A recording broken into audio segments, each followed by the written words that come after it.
Bem-vindos a mais um Papo Franco, bem-vindos ao nosso canal da Igreja Restauro da Graça, esse nosso ambiente de meditação da Palavra de Deus.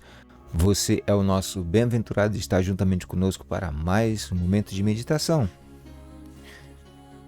De quantas ou apenas de quantas gerações serão necessárias para que entendamos que não precisamos de aceitação dos outros quanto ao nosso valor existencial? Ou seja, quantas gerações são necessárias para entendermos isso? De forma bem clara, será que precisamos da aceitação de terceiros para que possamos sentir ou nos sentirmos participantes ou pertencentes a uma determinada sociedade? Será que não existem espaços nessa sociedade para quem somos? E outra, de fato, é necessário um rito ou um conjunto de provações que devam ser ultrapassados para que sejamos de fato aceitos pelos outros? Que tipo de sociedade nós vivemos? São questionamentos que nos vêm à mente como uma norma, né? A fim de nos moldar a um determinado padrão que somos levados a acreditar, somos levados a julgar ser, de fato, um único meio, uma única forma, o único modelo a ser seguido. Não tendo, assim, espaços para o contraditório, para os questionamentos e até mesmo para as devidas correções. Uma sociedade que não aprende com seus erros, ela está fadada à ruína, como a palavra de Deus fala. Não tendo sábia direção, o povo se corrompe. Ela está presa a um caminho tortuoso, como cegos guiando outros cegos. E estão caminhando, às cegas para um precipício existencial no qual tal abismo não possui fundo.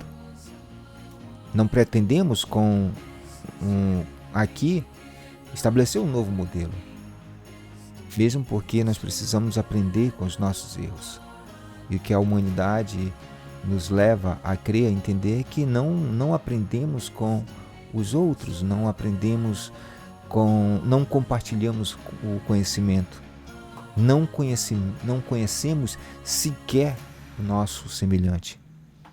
Pois o medo, muitas das vezes, do desconhecido nos impõe uma certa desconfiança. E por quê?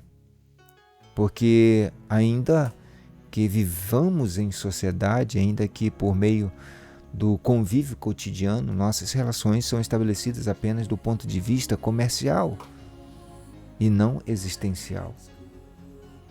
O comerciante, um exemplo claro é o comerciante. O comerciante existe porque existe a indústria que fornece a ele o que nós precisamos.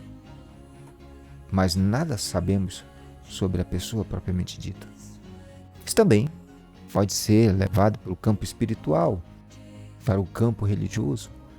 Nossas relações, de irmandade, às vezes se limita apenas à formalidade que a religiosidade nos impõe no convívio dentro de um templo. Não podemos muitas das vezes ser o que de fato somos para que as pessoas não se escandalizem com a nossa liberdade, uma liberdade adquirida pela consciência em Cristo Jesus. Vivemos sempre girando em torno de provações impostas para todos, sendo que todos, na grande maioria, sequer sabe o porquê tem que superar tais provas. Elas seguem uma identidade de rebanho. Por quê? Pelo fato de que vivemos em um reino dos mais fortes, dos mais descarados, que se afirma com toda a sua crueza sobre a fragilidade do recém-chegado, impondo-lhe tais provações e exigências para que este venha a ser aceito como membro da horda. Então, voltamos ao que já fora dito anteriormente. Quantos ritos, a quantos protocolos, a quantas humilhações seremos submetidos para escapar daquilo que mais tememos nesta vida, a perspectiva aterrorizante da rejeição e do isolamento, do medo de sermos devolvidos impotentes e humilhados aos braços daqueles que são nossa única proteção, ou seja, nossa família, para os braços de nossos pais e mães. Quando olho para Cristo, não vejo Cristo se omitindo a sua personalidade, não vejo Cristo se desviando daquilo que ele acreditava, daquilo que ele estava sobre os seus ombros como um modelo de vida, que ensinando em uma didática contrária à dos maiorais daquela época, demonstrou na vida prática a maravilha da existência a partir do equilíbrio que podemos encontrar dentro de nós mesmos. Paulo foi assertivo ao demonstrar este equilíbrio por meio do fruto do Espírito, que traz seus elementos ou gomos que estão diretamente relacionados às esferas existenciais que nutrem as nossas vidas em comunidade, em sociedade. Quando ele fala de amor, alegria, paz, paciência, benignidade, bondade, fidelidade, mansidão e domínio próprio, ele fala das únicas condições que precisamos cumprir para que possamos ser de fato aceitos.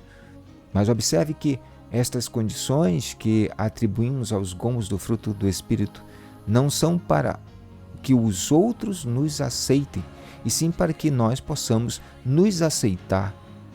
Se somos capazes de perceber o que há de errado em nós e sabendo o que é preciso fazer, por que nos detemos em não realizar?